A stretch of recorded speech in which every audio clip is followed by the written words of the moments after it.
დაბა ლაითურში მცხოვრებმა ახალგაზრდებმა თემში გარემოს დაცვითი პროექტი განახორციელეს.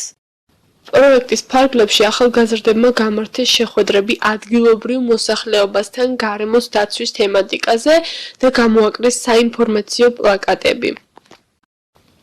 ამასთან ლაითურის საჯარო სკოლის მოსწავლეთათვის ჩატარდა ესეების და ფოტოკონკურსებიც.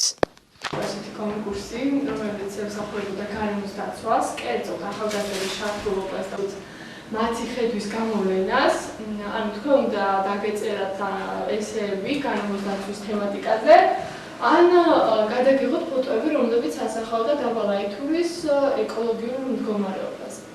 საბოლოო ჯამში ვფიქრობ, რომ ძალიან საინტერესო კონკურსი გამოვიდა, მით უმეტეს რომ ამდენი ძალიან საინტერესო ნამუშევარი მივიღეთ.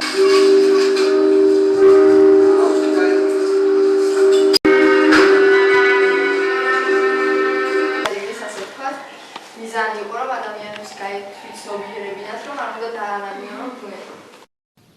პროექტ სახელწოდებით ინიციატივა ევროპულ-ქართული ინსტიტუტი პრეზიდენტის სარეზერვო ფონდის მხარდაჭერით ახორციელებს.